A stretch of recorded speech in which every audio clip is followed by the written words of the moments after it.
I'm gonna school it!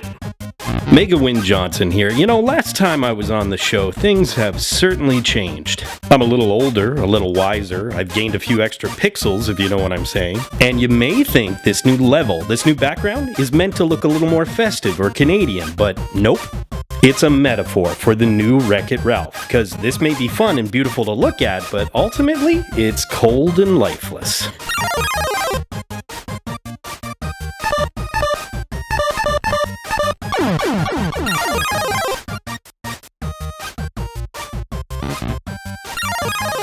Whew, ouch. Speaking of cold. Well, maybe my little 8-bit friend actually has a point, because how many Pixar sequels or how many Disney sequels have been able to catch lightning in a bottle a second time?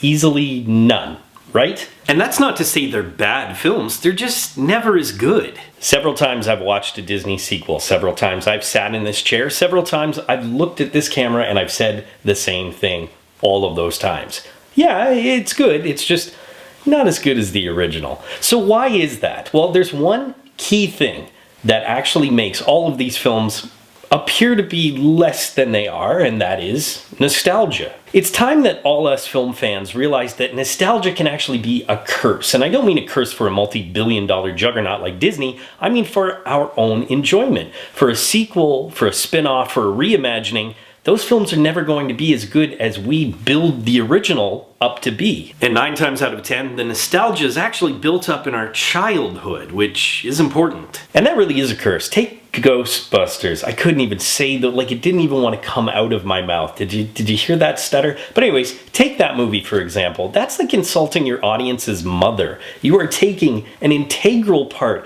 of a lot of people's childhood and you're messing with it. Okay, so what does this have to do with Wreck-It Ralph 2? Because this is a franchise that's actually built off of nostalgia. I don't know what I'm doing with my hands. At least the first one was. We have 8-bit heroes who come from a world that's an amalgam of Rampage and Donkey Kong. We have a racing game that's an amalgam of Mario Kart and Candyland. Those things are just pure innocence. What I'm saying is Ralph Breaks the Internet really put itself in a no-win situation. I didn't feel that way going into the movie, but coming out of it, I definitely felt like it was a tough premise to pull off because of where the first film came from. And actually coming out of the film, I found myself thinking, they really struggled to find the same kind of heart that they had in the original. That had everything to do with setting it in the internet. Most of the humor in Wreck-It Ralph 2 is really Vanellope and Ralph being fishes out of water, little fish in the big sea that is the interwebs. And what we're just reminded of throughout the entire film is how dirty, annoying, and scary the internet can be. I don't need to be reminded of how evil the internet is. I've seen Trump's tweets. I've posted on Reddit.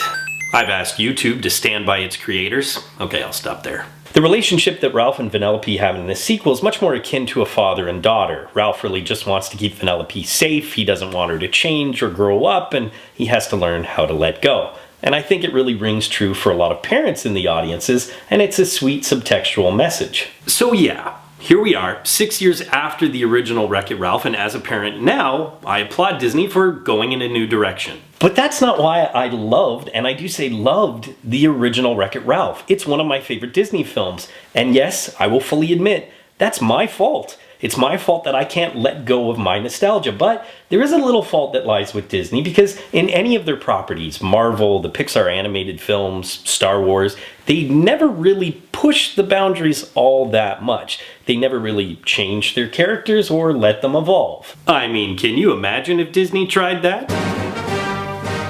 I swear I'm not trying to be one of those fanboys who just can't let go of The Last Jedi and want to see like a Snyder cut of something, but the fact is, it's just one of those things that I couldn't get over. And really, my favorite part in Wreck-It Ralph 2 was the princesses. And that's just pure nostalgia. All the original voice actors, well, for the most part, some of them have moved on or left us. But the fact is, bringing them all back into this film, that's just, again, pure nostalgia and pure joy. It was the only real time that I felt that the sequel had the same kind of reverence as the original. It was fun, it was innocent, it had that self-referential humor, and you know what? It was the only time that I kind of let myself go and enjoy the film. Now, I've heard that Disney is toying with the idea of bringing the princesses back for their own feature film, and I am all for that because that moment in Wreck-It Ralph 2 was the for the win.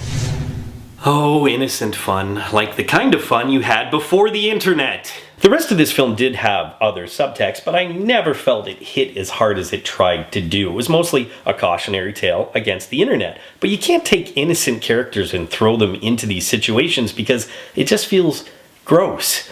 Ralph trying to collect likes by creating viral videos and make money, it was just kind of sad. Taraji P. Henson's new character, Yes, with 3 S's, wasn't fun. She was more annoying to me, especially because she called herself the algorithm, which all my YouTube friends will realize is pure evil. And you know what? There was even a Miranda Sings cameo. Although the Flula cameo and his character, oh, yeah, I'll admit that was kind of fun. And please don't think that I'm completely unaware of the irony of a grown man creating a video on social media trying to make a little money and complaining about a fictional character doing the same thing. Or the fact that a grown man is talking about Disney princesses and getting really excited about it. This was a sequel that I felt never really went bigger, better, or bolder than the original, which is what I think sequels should do. It's also not a Disney movie that I'm really dying to buy on Blu-ray, which you can tell I do on a regular basis. And add that all up, and believe it or not, this is a burn it. I've been generous when it comes to Pixar and Disney sequels, and I guess I can't believe it, Wreck-It Ralph is where I draw the line. Poll question, what movie are you so nostalgic about that you just don't want anybody to touch it? As always, leave your answers in the comment section below. But until next time, school's out. Hey Real students, thanks for watching. If you want to subscribe to Real School, click that round Real School logo right beside me. Also click that damn notification bell so you're aware of all of Real School's new content. You can follow me on Twitter, and of course, if you get anything out of Real School, you can always give a little back. Just click the link in the description below or the button down there, and you can become part of my Patreon team.